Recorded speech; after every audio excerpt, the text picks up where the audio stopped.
नमस्कार दोस्तों, कैसे हैं आप लोग।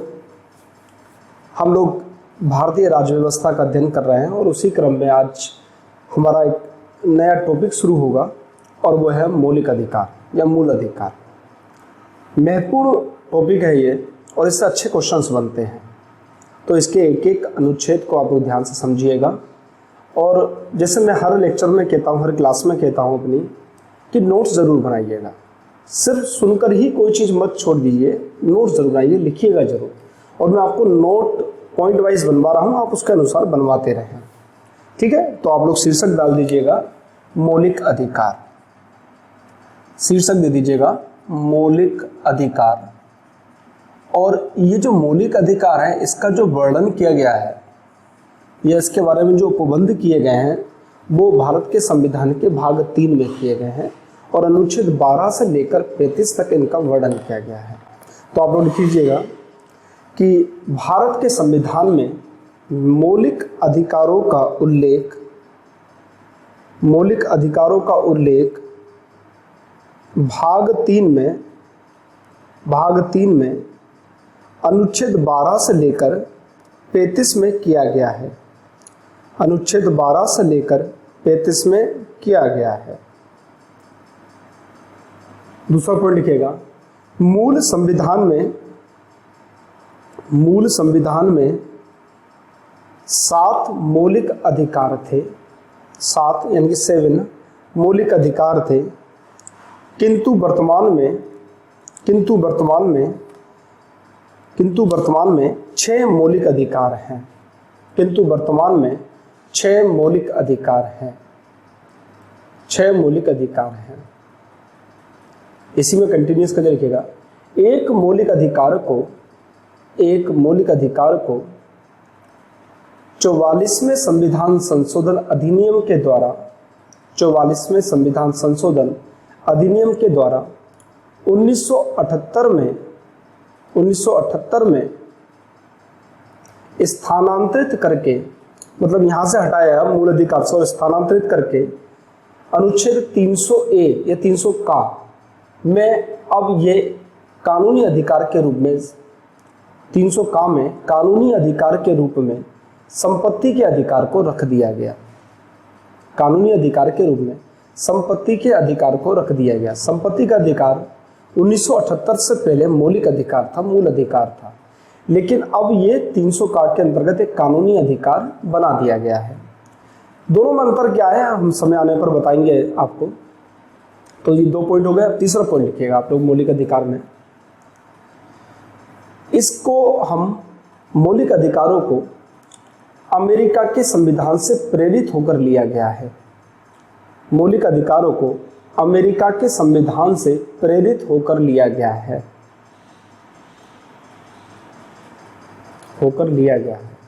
अगला पॉइंट लिखिएगा, भाग 3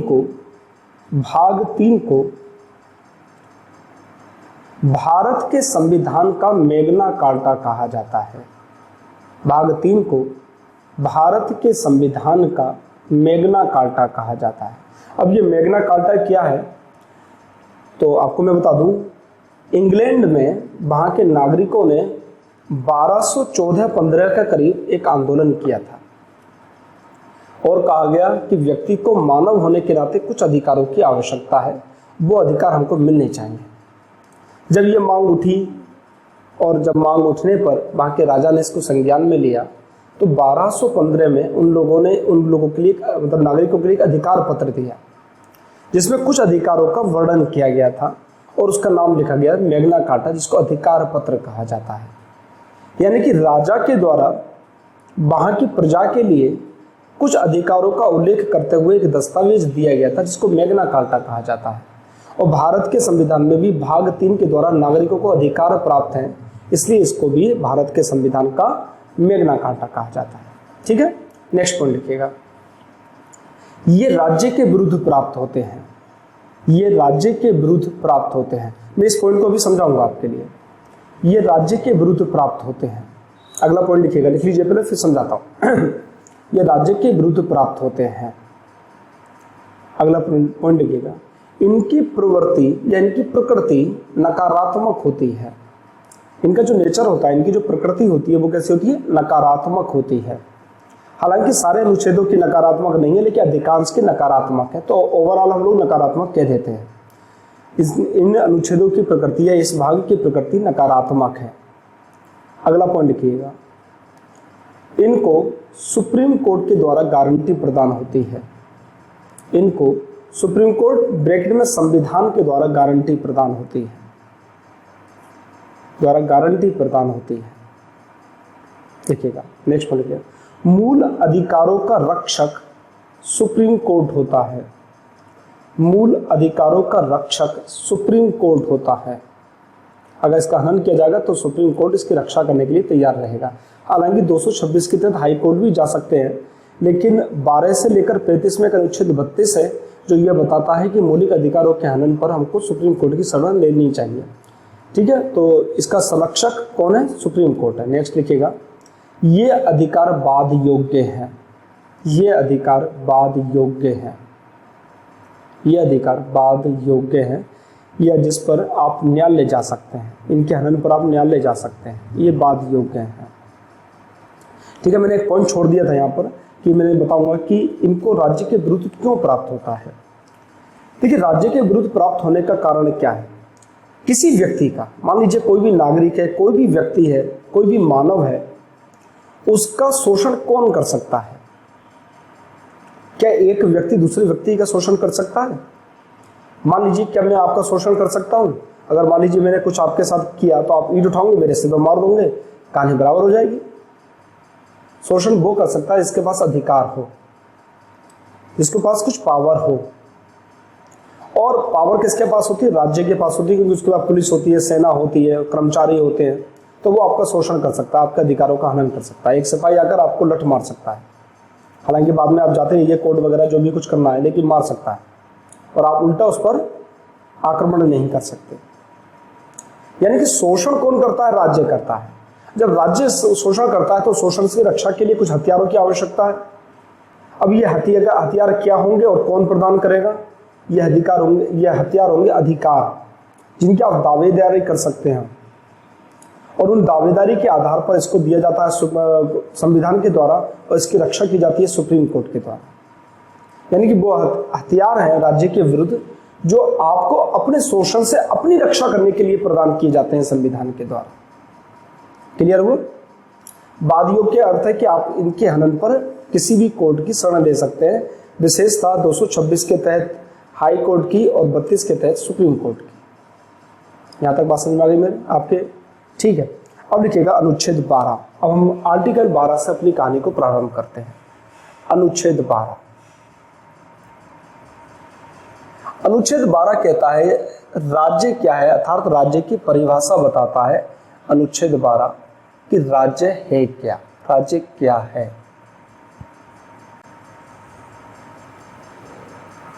राज्य क्या है, यह बड़ा एक प्रश्न है कि किसके विरुद्ध हमको यह अधिकार प्राप्त है।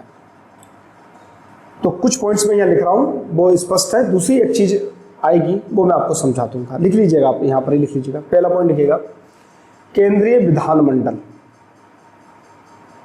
जिसके अंतर्गत राज्यसभा और लोकसभा दोनों आती है।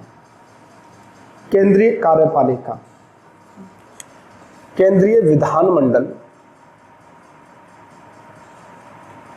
और विधानमंडल के अंतर्गत दोनों आता है लोकसभा और राज्यसभा। केंद्रीय कार्यपालिका, केंद्रीय कार्यपालिका, इसके अंतर्गत स्थायी कार्यपालिका और अस्थायी कार्यपालिका दोनों आती है। स्थायी कार्यपालिका और अस्थायी कार्यपालिका दोनों इसके अंतर्गत आते हैं। अब है क्या स्थायी कार्यपालिका? स्थायी कार्यपालिका होती है प्रशासनिक अधिकारी जो सचिव वगैरह होते हैं। ये सरकार किसी की आए किसी की चली जाए, ये लोग अपने पद पर बने रहते हैं। अस्थायी कार्यपालिका होती है जैसे सरकार 5 वर्ष के लिए चुनी जाती है, अगली बार पता नहीं कौन सी आएगी, अस्थायी कार्यपालिका है। ठीक है, इसके अलावा यही शर्तें राज्य के मामले में लगती हैं। राज्य की विधानमंडल तथा कार्यपालिका, वहां पर भी यही स्ट्रक्चर होता है, कार्यपालिका। इसके अलावा आता है स्थानीय निकाय। स्थानीय निकाय, इसके अंतर्गत क्या क्या चीजें आती हैं आपकी, जैसे आपका नगर निगम आ गया, नगर पालिका आ गई, ग्राम पंचायत आ गई, जिला बोर्ड आ गया आदि। ठीक है, तो ये सब इसके अंतर्गत आते हैं। नेक्स्ट में अगर हम लोग देखें तो आता है कुछ अन्य प्राधिकरण। कुछ अन्य प्राधिकरण, बस यही समझने वाली बात है कि कौन से अन्य प्राधिकरण राज्य कहलाएंगे। इसके लिए दो शर्तें तय की गई हैं कि कौन से प्राधिकरण आएंगे। पहली शर्त यह है कि वह राज्य के द्वारा बनाई हुई किसी विधि द्वारा स्थापित हो और जिस पर स्पष्टतः राज्य का नियंत्रण हो, पहली शर्त। दूसरे बारे में कहा गया है कि जिसकी पूरा खर्चा है ना, जिसका पूरा खर्चा 100% खर्चा सरकार के द्वारा तय हो अर्थात जिसके लिए बजट जारी हो, ऐसी संस्था क्या कहलाती है, राज्य कहलाता है। तो दोनों शर्तें लिख लीजिएगा। पहली शर्त क्या कहती है, पहली शर्त कहती है किसी संस्था की, जिस संस्था की स्थापना, जिस लिख लीजिएगा, जिस संस्था की स्थापना राज्य की विधि द्वारा की जाए, राज्य की विधि द्वारा की जाए तथा जिस पर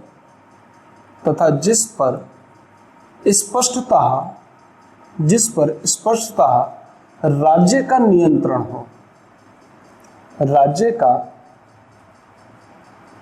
नियंत्रण हो। ठीक है, पहली शर्त। दूसरी, जिसकी चुकता पूंजी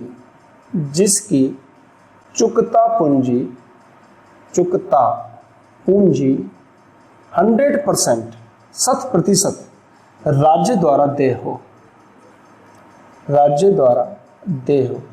इसी में लिख लीजिए चाहे तो, जो अपनी जरूरतों के लिए राज्य पर निर्भर हो, आर्थिक जरूरतों के लिए राज्य पर निर्भर हो, चाहे इसमें लिख लीजिएगा, जो अपनी आर्थिक जरूरतों के लिए राज्य पर निर्भर हो। अब कुछ चीजों को मैं इसके अंतर्गत रखना चाहूंगा। जैसे हम बात करते हैं सबसे पहले रेलवे की। रेलवे के लिए अलग बजट पास किया जाता है, रेलवे के लिए पूरा नियंत्रण होता है सरकार का, उसके सारे कर्मचारियों की भर्ती रेलवे सरकार द्वारा की जाती है, तो रेलवे सरकार है। इसके अलावा पोस्टल विभाग, डाकखाना वगैरह पूरी तरह सरकारी है। इसके अलावा जितनी भी रक्षा से जुड़ी हुई चीजें हैं सब सरकारी हैं। ठीक है, पुलिस सरकारी है, पुलिस के खिलाफ आप लगा सकते हो मौलिक अधिकारों के हनन का आरोप। अब मैं दो चीज लिख रहा हूं, state bank of India, reserve bank of India, क्या ये भी सरकारी है? जी नहीं, ये राज्य के अंतर्गत नहीं आते हैं। अब आपको मैं एग्जांपल देता हूं। स्टेट बैंक ऑफ इंडिया के लिए क्या सरकार कोई पैसा देती है सरकारी सालाना खर्च के लिए? नहीं। क्या उसके एम्प्लॉय की भर्ती सरकार करती है? नहीं। जब चुकता पूंजी 100% सरकार नहीं देती है, जिसके कर्मचारियों की नियुक्ति सरकार नहीं करती है, जिसका अलग बोर्ड होता है अपने कार्य संचालन के लिए, अर्थात सरकार का उस पर कोई नियंत्रण नहीं है, तो ऐसी संस्था राज्य नहीं कहलाएगी। इसलिए स्टेट बैंक ऑफ इंडिया राज्य नहीं कहलाती है। अब आप कहेंगे कि हमने तो पढ़ा कि सारी केंद्रीयकृत बैंक है या राष्ट्रीयकृत बैंक है। अब जरा मुझे एक एग्जाम्पल, एक बात का जवाब दीजिए आप लोग। मान लीजिए मिस्टर एक्स बैंक में लोन लेने गए और मिस्टर वाई बैंक में लोन लेने गए, दोनों लोन लेने गए, एक्स और वाई दोनों। एक्स को लोन दे दिया और वाई को लोन देने से मना कर दिया। क्या वाई आर्टिकल 14 के अंतर्गत विधि के समक्ष समानता के अधिकार के अंतर्गत क्या कोर्ट जाकर स्टेट बैंक के खिलाफ कंप्लेंट करते हैं? नहीं करते हैं। वो भेदभाव कर रहा है, यहाँ पर एक को दे रहा है एक को नहीं दे रहा है, इसलिए स्टेट बैंक राज्य नहीं है। बिजली का विभाग, बिजली विभाग, आपने बिल नहीं चुकाया आपको बिजली काट दी जाएगी। बिल नहीं चुकाया, आपकी बिजली काट दी जाएगी। अब आप ये नहीं कह सकते कि अनुच्छेद 21 के तहत मेरे प्राण और दैहिक स्वतंत्रता के अधिकार को छीन लिया। मुझे पंखे में सोने की इजाज़त मतलब इच्छा थी और वो मेरे जीवन जीने के अधिकार से संबंधित है, और इन्होंने लाइट काट दी तो मेरे पंखा बंद हो गया, बहुत गर्मी पड़ रही है, या बल्ब मेरा बंद हो गया, या मेरे बच्चे की परीक्षा थी, लाइट काट दी, उससे उसके नंबर कम आए, गरिमापूर्ण जीवन जीने का अधिकार छीन गया। क्या आप कंप्लेंट करते हैं? कभी नहीं करते हैं। क्यों नहीं करते हैं? क्योंकि UPPCL जो बिजली विभाग है, Uttar Pradesh power corporation limited, ये राज्य नहीं है, ये निगम है। ठीक है, तो लोग कहते हैं सरकारी है, इस पर केस नहीं कर सकते आप केस। ठीक है, तो ऐसी संस्थान जिसका नियंत्रण पूरी तरह सरकारी हो, और इन लोगों का अपना बोर्ड होता है जो नियंत्रण करता है। ठीक है, तो मेरे हिसाब से राज्य क्या है ये आप लोग को स्पष्ट हो गया होगा। ठीक है, अब बात करते हैं हम अनुच्छेद 13 की। इंपॉर्टेंट है अनुच्छेद 13, इसकी बात और कर लेते हैं। आप डाल दीजिएगा अनुच्छेद 13। अनुच्छेद 13 में 13(1), 13(2), 13(3). 13(1) कहता है, आप पहले इसको समझ लीजिएगा, फिर मैं आपको कुछ बातें बताता हूं। 13(1) कहता है कि संविधान लागू होने से पूर्व कि यदि कोई ऐसी विधि है जो भाग 3 से असंगत हो, तो वह उस सीमा तक निष्प्रभावी रहेगी जिस सीमा तक वह भाग 3 से असंगत है।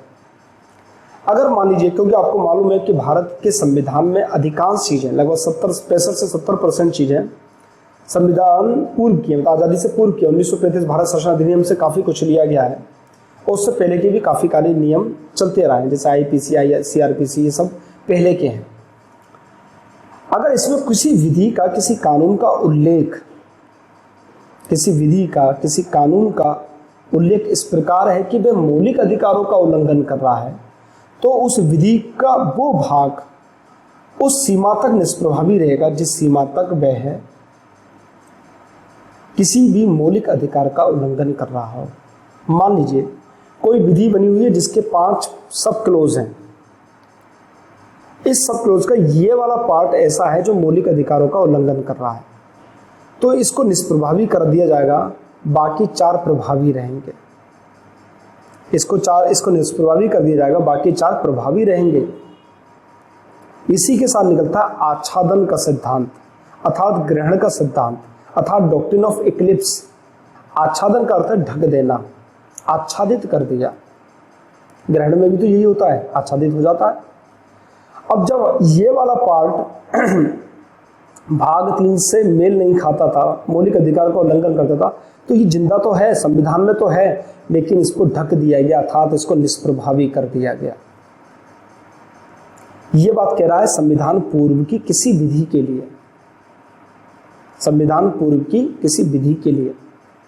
और 13(2) कहता है संविधान बाद की विधि के लिए यही बात, अर्थात संविधान के बाद कोई ऐसा कानून बना दिया जाए, संविधान के बाद कोई ऐसा कानून बना दिया जाए जो मौलिक अधिकारों के उल्लंघन करता हो अथवा मौलिक अधिकारों से असंगत हो, वह उस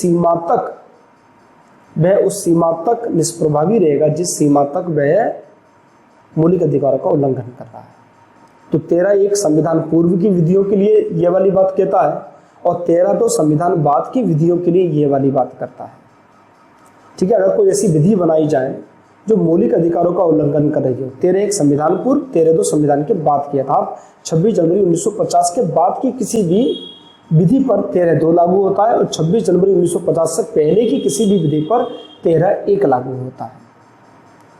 ठीक है, तो 13(1), 13(2) क्या कहते हैं? विधि से पूर्व और विधि से बाद की कोई भी ऐसी विधि जो भाग 3 से असंगत हो, तो वह उस सीमा तक निष्प्रभावी रहेगा जिस सीमा तक वह असंगत है। अगर इसके एक सब क्लोज असंगत है तो उसको आच्छादित कर दीजिए। इसको सेपरेट भी कर सकते हैं, इसको आच्छादित भी कर सकते हैं, मैं दोनों में अंतर बताऊंगा अभी। ठीक है, मान लीजिए 2 भाग हैं तो ये आच्छादित भी किए जाते हैं, सेपरेट भी किए जा सकते हैं। क्लियर है, मतलब कुल मिलाकर वो निष्प्रभावी हो जाएंगे। 13(1) 13(2) कहती है। अब यहाँ पर दो सिद्धांत आते हैं, एक आच्छादन का सिद्धांत और एक प्रच्छादन का सिद्धांत या पृथकता का सिद्धांत। आच्छादन का सिद्धांत, दूसरा कहते हैं प्राच्छादन का सिद्धांत। इसको कहा जाता है पृथकता का सिद्धांत। अब आप समझिए, आच्छादन का सिद्धांत दोनों लोग यानी कि न्यायपालिका और संसद दोनों दे सकते हैं, दोनों कर सकते हैं। जैसे अभी फिलहाल की बात करी जाए, 26 जनवरी 2020 के बाद अगर बात की जाए तो एक दो अनुच्छेद ऐसे हैं जो मोदी सरकार ने आच्छादित कर दिए हैं। हम बात करते हैं 331 की और 333 की। 331 और 333 ये कहता है, 331 कहता है कि लोकसभा के लिए राष्ट्रपति 2 एंग्लो इंडियन के लिए मनोनीत कर सकता है, और 333 में कहता है कि राज्यसभा के लिए विधानसभा के लिए राज्यपाल 1 एंग्लो इंडियन को मनोनीत कर सकता है। 26 जनवरी 2020 के बाद 31 और 33 निष्प्रभावी हो गए, अर्थात अब इनका आगे कंटिन्यू नहीं रखा गया, अब वो यहीं तक ही, लेकिन संविधान से अलग नहीं हुए हैं, संविधान में शामिल हैं, जब चाहे तब जिंदा कर देंगे, लेकिन अभी वो ढके हुए हैं, निष्प्रभावी हैं। यानी कि आच्छादन के सिद्धांत में जो विधि मौलिक अधिकारों से असंगत होती है उसको संविधान में रहने दिया जाता है, डिलीट नहीं किया जाता, लेकिन ढक दिया जाता है कि अब से ये निष्प्रभावी रहेगा। ये व्यवस्था संसद भी कर सकती है और न्यायपालिका भी कर सकती है। अनौपचारिक रूप से संविधान संशोधन न्यायपालिका अपनी किसी भी फैसले में निर्णय दे देगी कि अब से ये वाली विधि निष्प्रभावी हो गई, आच्छादित कर दी हमने। और सेपरेशन में से अलग कर देना, मान लीजिए मेरे हाथ में ये 5 उंगलियां हैं और मैं कहूँ कि ये वाली उंगली मेरी काम नहीं कर रही है, इसके 2 रास्ते हैं। एक तो मैं कहूँ रहने तो, हाथ पूरा लग रहा है, अच्छा लग रहा है, नहीं कर रही है, नहीं कर रही, ये हो गया आच्छादन का सिद्धांत, और इसको काट के अलग कर दिया जाए तो ये हो गया सेपरेशन का सिद्धांत। अगर उस विधि को संविधान से डिलीट कर दिया जाए, हटा दिया जाए, तो वो हो जाएगी डॉक्ट्रिन ऑफ सेपरेशन यानी कि पृथकता का सिद्धांत, और आच्छादन का सिद्धांत ढकने का सिद्धांत। ठीक है, तो 13(1) 13(2) आगे। अब एक चीज बताइएगा कि 13(2) में कहा गया है कि संविधान बात की, क्योंकि 13(1) तो संविधान पूर्व की विधियां हैं जिसमें वर्तमान में कोई आवश्यकता नहीं है, जो बन गई वो बन गई। हमारा जो मकसद पड़ेगा या हमारा जो पाला पड़ेगा वो 13(2) से पड़ेगा। और अगर संसद कोई ऐसी विधि बना ले जो मौलिक अधिकारों का उल्लंघन कर रही हो, 13(2) में ही संविधान संशोधन के माध्यम से कुछ परिवर्तन कर दे सरकार, तो संसद कुछ परिवर्तन कर दे तो क्या होगा? तो इसकी व्यवस्था कर दी गई है। इसकी व्यवस्था कर दी गई थी मिनर्वा मिल्स के केस में 1980 में। उसमें कहा गया था कि न्यायिक पुनर्विलोकन संविधान का मूलभूत सिद्धांत है, आधारभूत ढांचा है, बेसिक स्ट्रक्चर है। और 13(1) और 13(2) क्या करती है कि मान लीजिए किसी कोई विधि है, ये मौलिक अधिकारों से असंगत है, इसकी जांच कौन करेगा? Supreme court. 13(2) कोई विधि बनी, ये विधि मौलिक अधिकारों से असंगत है, जांच कौन करेगा? Supreme court. यानी कि 13(1) और 13(2) सुप्रीम कोर्ट को न्यायिक पुनर्विलोकन की शक्ति देता है, यानी कि न्यायिक जांच की शक्ति देता है, जुडिशरी रिव्यू की शक्ति देता है। और आपने 13(2) में संशोधन कर दिया, अर्थात न्यायिक पुनर्विलोकन की शक्ति छीन ली। जबकि मिनर्वा मिल्स के केस में 1980 में कहा गया कि न्यायिक पुनर्विलोकन संविधान का आधारभूत ढांचा है। और केशवानंद भारती केस में 1973 में कहा गया था कि संसद सब कुछ परिवर्तन कर सकती है सिवाय आधारभूत ढांचा के। इसलिए 13(1) और 13(2) में कोई भी संशोधन नहीं किया जा सकता। क्लियर है बात? तो 13(1) 13(2) मेरे हिसाब से आपको समझ में आ गया होगा। अब बात करते हैं 13(3). अच्छा, 13(1) 13(2) में हम बार बार विधि विधि विधि विधि बोल रहे थे। व्हाट इज विधि? ये विधि है क्या, ये तो जान लो। विधि क्या है, कौन कौन सी चीजें इसके अंतर्गत आती हैं? तो लिखिएगा विधि के अंतर्गत क्या क्या चीजें आती हैं, लिखिएगा। इसके अनुसार संसद अथवा राज्य विधानमंडल द्वारा, इसके द्वारा संसद अथवा राज्य विधानमंडल द्वारा बनाए गए कानून, राज्य विधानमंडल द्वारा बनाए गए कानून, कौमा अध्यादेश, कौमा आदेश, कौमा नियम, कौमा विनियम, रूल्स एंड रेगुलेशंस, नियम एंड विनियम, कौमा अधिसूचना, कौमा परिपत्र, कौमा परंपराएं, कौमा रीति रिवाज, ये सब विधि के अंतर्गत आते हैं।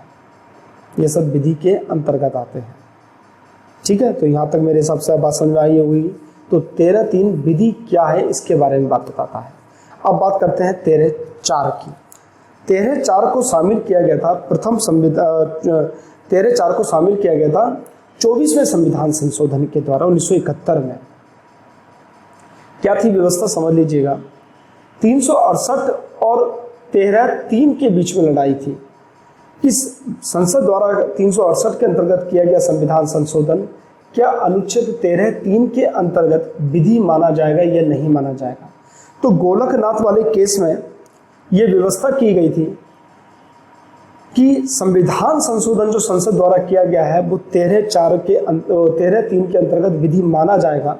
और विधि माना जाएगा तो संविधान संशोधन के माध्यम से किसी भी मौलिक अधिकारों का उल्लंघन नहीं किया जा सकता। इस बात को निष्प्रभावी करने के लिए 24वां संविधान संशोधन किया गया 1971 में इंदिरा गांधी की सरकार के द्वारा, और एक नया अनुच्छेद 13(4) शामिल कर दिया गया। और 13(4) में स्पष्टता लिख दिया गया कि अनुच्छेद 368 के द्वारा किया गया संविधान संशोधन 13(3) में वर्णित विधि की परिभाषा के अंतर्गत नहीं आएगा। 13(4) में स्पष्ट लिख दिया गया कि 368 के द्वारा किया गया संविधान संशोधन अनुच्छेद 13(3) में वर्णित विधि शब्द के अंतर्गत नहीं आएगा। अब रास्ता साफ कर दिया गया। अब आप मौलिक अधिकारों में परिवर्तन कर सकते हैं। ठीक है, बात समझ में आई। मौलिक अधिकारों में 13(4) के अंतर्गत परिवर्तन कर दिया जाता है। अब आप कहेंगे सर्वोच्च न्यायालय क्या कर रहा। सर्वोच्च न्यायालय संविधान की व्याख्या करता है। संविधान में जो लिखा हुआ है उसको अपने अनुसार प्रस्तुत कर देता है ना, समय के अनुसार परिवर्तन करते हुए प्रस्तुत कर देता है। सिर्फ व्याख्या करता है संविधान की, उसमें कुछ भी परिवर्तन नहीं करता। तो 13(4) आप लोगों ने लिख लिया होगा कि 13(4) ये व्यवस्था करता है कि अनुच्छेद 368 के द्वारा किया गया कोई भी संविधान संशोधन अनुच्छेद 13(3) के अंतर्गत विधि नहीं माना जाएगा। ठीक है, तो 13(4) तक आप लोगों को बिल्कुल क्लियर हो गया कि 13(4) के अंतर्गत क्या बात की जाती है। अब हम अनुच्छेद 14 की बात कर लेते हैं। उसके बाद आज की क्लास हम लोग बंद करेंगे और अनुच्छेद 15 से हम कल चर्चा करेंगे। ठीक है, अनुच्छेद 14 कहा जाता है, दो बातें की गई हैं 14(1) और 14(2) में। 14(1) कहता है विधि के समक्ष सभी व्यक्ति समान हैं, और 14(2) कहता है विधि का सामान्य संरक्षण। मैं अभी लिख देता हूं, फिर मैं आपसे इस पर चर्चा करता हूं। 14(1) कहता है विधि के समक्ष सभी व्यक्ति समान हैं। विधि के समक्ष सभी समान हैं। और 14(2) कहता है विधि का समान संरक्षण होना चाहिए। विधि का समान संरक्षण होना चाहिए।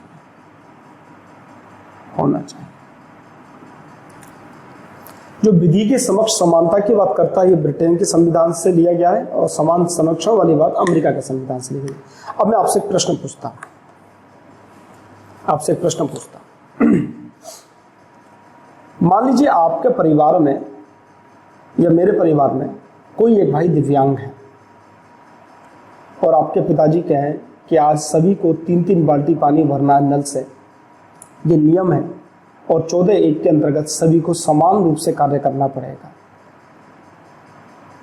और एक व्यक्ति आपका परिवार में दिव्यांग है, क्या सभी के लिए एक जैसा कानून बन सकता है? नहीं बन सकता। मैं एक कहानी बताता हूं दो बच्चों के बीच की। एक बच्चा है, स्टूडेंट है, छोटा सा बच्चा है, 10वीं 11वीं में पढ़ रहा है। वो सुबह उठता है और सुबह उठने के साथ अपनी पढ़ाई करता है। पढ़ाई करने के बाद अपने दैनिक दिनचर्या से निपटने के बाद यूनिफॉर्म पहनता है, मम्मी बढ़िया से नाश्ता दे देती हैं, और वो सामने अपनी स्कूटी निकालता है और स्कूल चला जाता है। वहाँ से लौटता है, लंच लेके जाता है, लंच करता है, पढ़ता पढ़ाता है, वहाँ से लौट के आता है, मम्मी कहती है थोड़ा सा आराम कर लो। आराम किया बच्चे ने, उठा उठने के बाद मम्मी ने कहा कुछ खा पी लो, खाया पिया। उसके बाद उसका ट्यूटर आ गया पढ़ाने के लिए।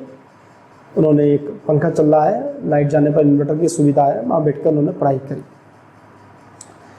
फिर थोड़ी देर अपना मनोरंजन किया, खेला कूदा, टीवी वगैरह देखा। उसके बाद मम्मी ने कहा बेटा बैठ कर पढ़ लो। तो फिर वही अच्छे से एक कमरे में जिसमें टेबल मेज पड़ी हुई है, कुर्सी पड़ी हुई है, उसने अपना अध्ययन कार्य शुरू किया। 8 बजे खाना खाया, खाना खाने के बाद फिर 2 घंटे पढ़ा और फिर विश्राम कर लिया। फिर दूसरे दिन वही दिनचर्या अपने उसने प्रारंभ कर दी। अब एक बच्चा बी है, वो प्रातःकाल उठता है और प्रातःकाल उठने के बाद वो उसने साइकिल उठाई और अखबार बांटने चला गया। अखबार बांट के लौट के आता है, मम्मी की चाय पी ले, चाय पी ली, फटाफट तैयार हुआ, साइकिल निकाली, स्कूल पहुंच गया। स्कूल में पढ़ाई करी उसने दोपहर तक, अपनी लंच वगैरह किया, पढ़ाई की, लौट के आ गया। लौट के आ गया, मम्मी ने की खाना खा ले। खाना खाया उसने, बोले बेटा ये खाना पापा को खेत पे दे आ। अब खेत पे पहुंचा खाना लेकर, तो पापा बोले बैठ जा जरा, ये पशु बहुत आ रहे हैं खेत में, जरा इनको डंडे से मारता रहे। वो वहीं बैठ गया, पापा अपना खेत पे काम करने लगे, वो बच्चा वहीं पर बैठकर पशुओं से खेत की रक्षा करने लगा। शाम को दोनों पिता पुत्र साथ में आते हैं, आकर उन लोगों ने चाय वगैरह पी। चाय वगैरह पीने के बाद उन्होंने कहा थोड़ी देर पढ़ लेता हूँ मैं। वो पढ़ लिया। लाइट नहीं आ रही थी तो मम्मी ने कहा डिबिया वगैरह जला ले, लैंप वगैरह जला ले, या इमरजेंसी लाइट जो भी कुछ था उसमें वो बैठ कर पढ़ा, खाना खाया, फिर 2 घंटे पढ़ा, सो गया। आपने 2 बच्चों के बीच में तुलना करी। अब क्या इन 2 बच्चों की सामाजिक स्थिति को ध्यान में रखा जाए, क्या दोनों के लिए बराबर नियम बनना चाहिए, एक जैसा नियम बनना चाहिए?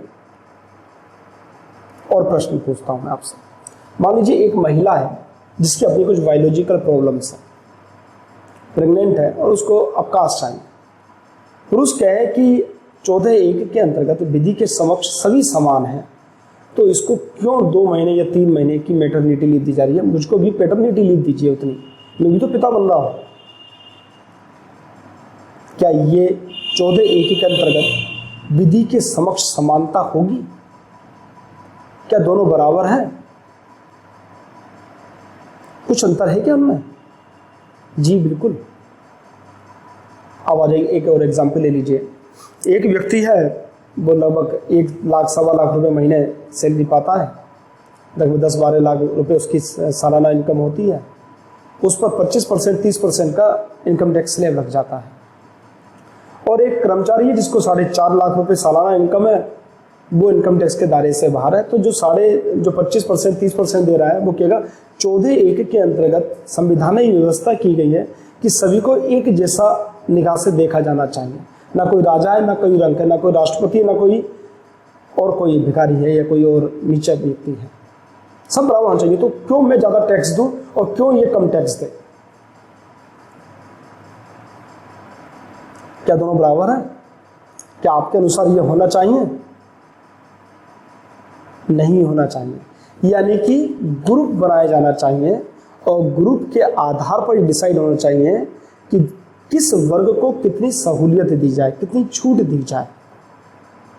और ये छूट देने का जो आइडिया है, ये 14(2) है, विधि का समान संरक्षण। गैर बराबर को बराबर पर लाकर स्पर्धा में बनाने की जो व्यवस्था है, वो 14(2) है। यानी कि सबसे पहले तो व्यक्ति विधि के समक्ष बराबर होने का दावा प्रस्तुत करें, उसके बाद ही तो आप उनको समान निगाह से देखेंगे। एक व्यक्ति यहां पर और एक व्यक्ति यहां पर, तो आप कैसे उसको एक निगाह से देख सकते हैं? पहले इसको यहां पर लेके आओ, तब इन दोनों को समान निगाह से देखो। पहले समाज में व्यक्ति 14(2) का उपयोग करते हुए बराबरी लाइन पर आ जाए, अब इन दोनों को बराबर निगाह से देखा जाना चाहिए। अब इन दोनों को बराबर निगाह से, एक बच्चा समझिएगा आप लोग, एक बच्चा अपने कॉलेज से मात्र 100 मीटर की दूरी पर रहता है और एक बच्चा अपने कॉलेज से लगभग 20 किलोमीटर की दूरी पर रहता है। एक बच्चा 100 मीटर की दूरी पर रहता है, एक बच्चा 20 किलोमीटर की दूरी पर रहता है। कॉलेज का रूल है कि सुबह 6 बजे के बाद गेट बंद हो जाएगा, किसी की एंट्री नहीं होगी, किसी की एंट्री नहीं होगी 6 बजे के बाद, ये 7 बजे, जो भी टाइम रखो आप, 7 बजे के बाद। अब ये बच्चा रास्ते में आ रहा है, रास्ते में जाम लग गया, फाटक बंद है, बारिश हो रही है, आंधी आ गई, तूफान आ गया, है ना, कहीं पर एक्सीडेंट हो गया, साइकिल की चेन उतर गई, मोटरसाइकिल खराब हो गई, मोटरसाइकिल में पंचर हो गया, आदि आदि समस्याएं रहेंगी। तो क्या इस बच्चे के लिए और इस बच्चे के लिए एक जैसा नियम बनना चाहिए? इसके लिए कहीं ना कहीं तो आपको फ्लेक्सिबिलिटी देनी होगी। चलो 10 मिनट बाद भी आप आ सकते हैं, कोई परेशानी नहीं है। एक गैप तो देना होगा, नहीं देना होगा? आप कहेंगे नहीं, विधि के समक्ष समान है सब, rule is rule, there is no change in rule. कैसे नहीं होगा भाई साहब?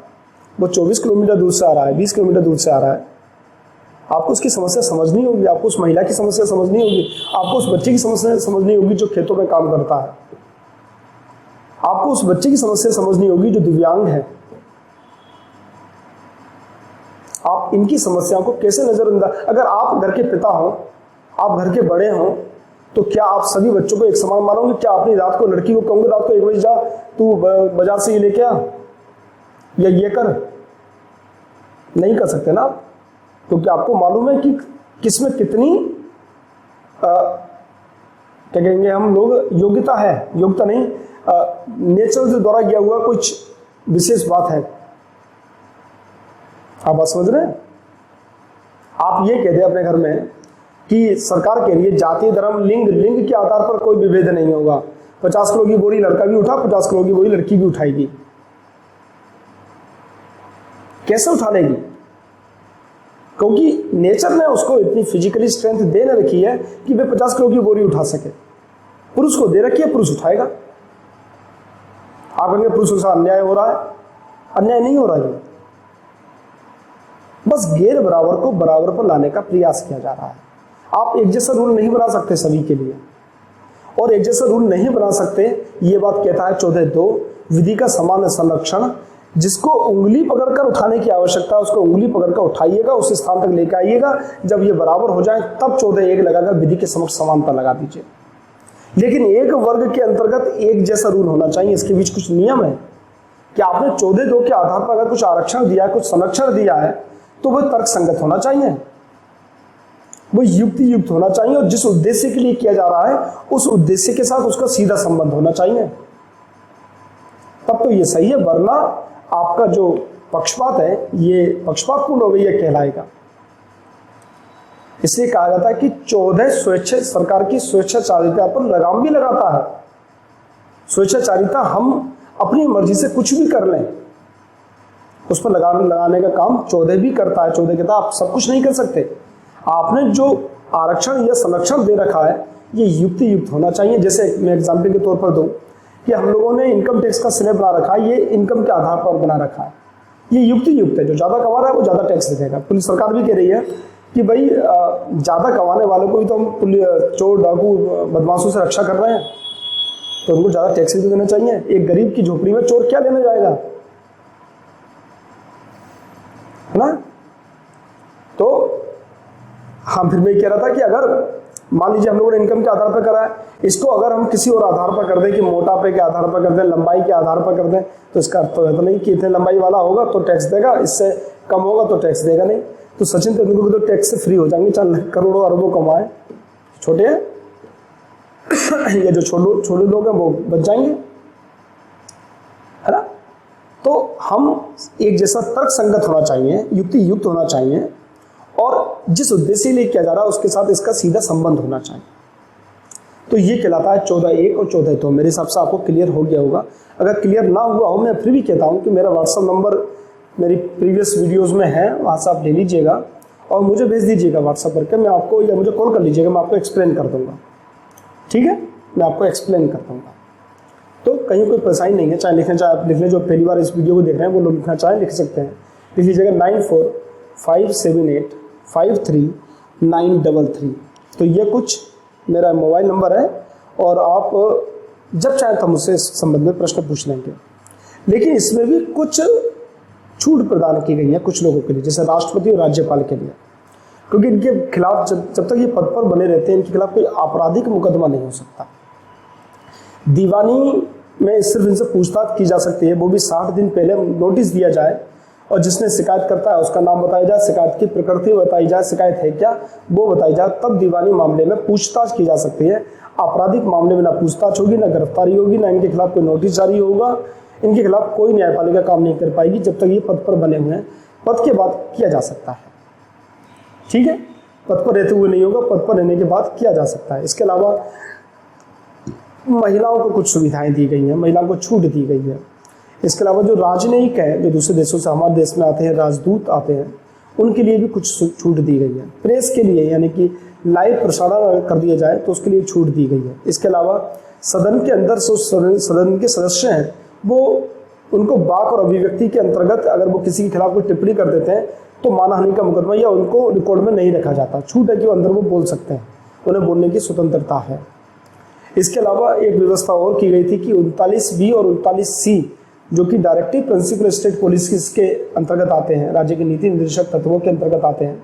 39B और 39C को लागू करने के लिए अनुच्छेद 14 अगर आड़े आए और 19 अगर आड़े आए तो उससे 39B और 39C को प्राथमिकता देनी पड़ेगी। तो कुछ अपवाद हैं, बाकी 14(1) और 14(2) मेरे हिसाब से आपको समझना आ गया होगा। विधि के समक्ष समानता जो कि ब्रिटेन के संविधान से है और विधि का समान संरक्षण जो कि अमेरिका के संविधान से है। बड़ा स्पष्ट रूप से मैंने आपको समझा दिया। कहीं पर कोई डाउट हो तो मेरा व्हाट्सएप नंबर मैंने आपको दे दिया, आप उसमें से मुझसे पूछ सकते हैं, ठीक है। तो आज की क्लास हम लोग यहीं पर रहते हैं, लगभग 1 घंटे की क्लास हो गई है। इससे ज़्यादा क्लास में आप लोग बोर हो जाते हैं तो अब अनुच्छेद 15 से हम लोग कल अध्ययन करेंगे। तो लगातार आपको वीडियोस मिलती रहेंगी और सब्जेक्ट की भी वीडियो शुरू हो गई है। अभी वो लोग सब नए प्लेटफॉर्म पर नए टीचर आए हुए हैं, थोड़ा सा कैमरे को फेस करते हुए उन्हें प्रॉब्लम हो रही है। धीरे धीरे सब आदत पड़ जाती है, आदमी की पड़ जाएगी। एक अच्छे टीचर हैं दोनों और बढ़िया आप लोगों को पढ़ाएंगे, तो उनकी वीडियोस को भी देखते रहिएगा और लाभ उठाइए, नोट्स जरूर बनाइएगा, ठीक है। तो आज के लिए मुझे आप लोग अनुमति दीजिए। सभी का बहुत बहुत धन्यवाद।